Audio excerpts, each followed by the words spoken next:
Let me ask some. What does it mean to wear a mask? Not physically, but psychologically. What does it mean to separate who you are from what the world sees? Because for most people, identity is singular.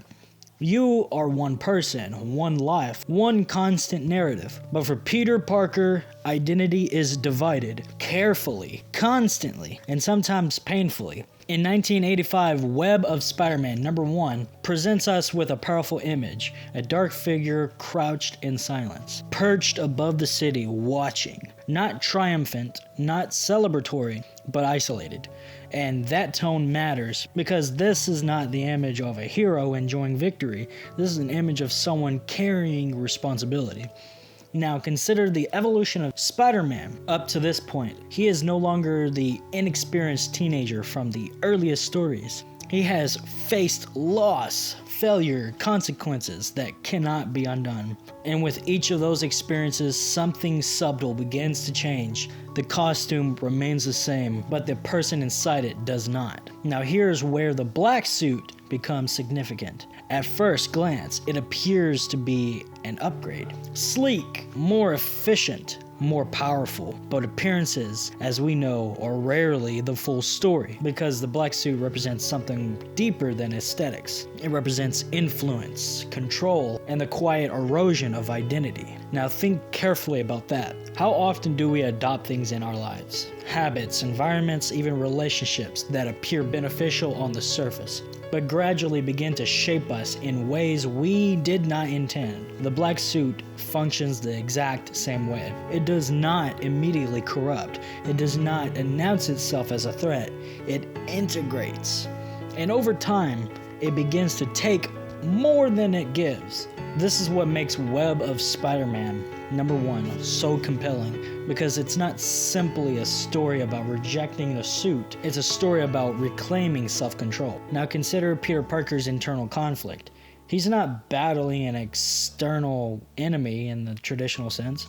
He's confronting something attached to him, something that enhances him, something that makes his life in many ways easier, and yet he chooses to remove it. But why? Because he recognizes the fundamental truth. Not everything that increases your power improves your character. That distinction is critical because in a world that constantly encourages optimization, more efficiency, more ability, more advantage, very few people stop to ask a more important question. At what cost? Now here's where the symbolism becomes even more precise. Spider-Man is a character defined by responsibility. You've heard the phrase before, with great power comes great responsibility, but responsibility is not just about how you use power.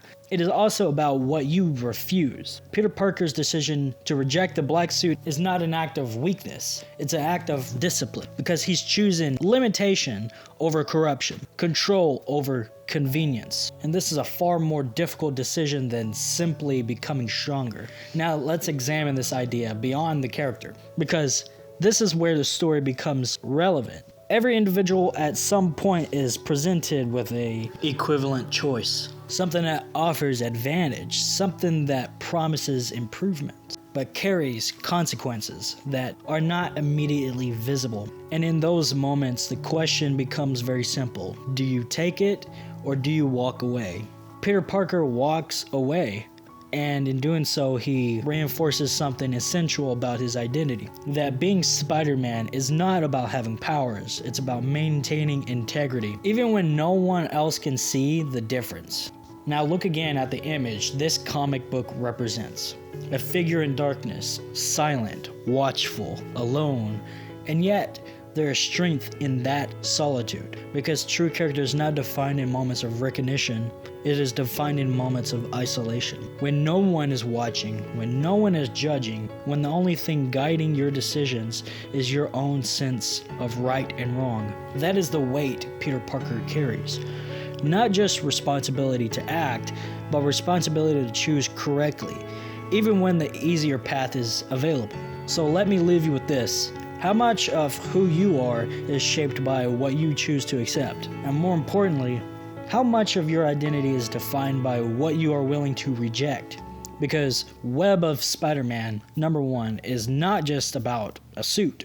It's about control. It's about discipline.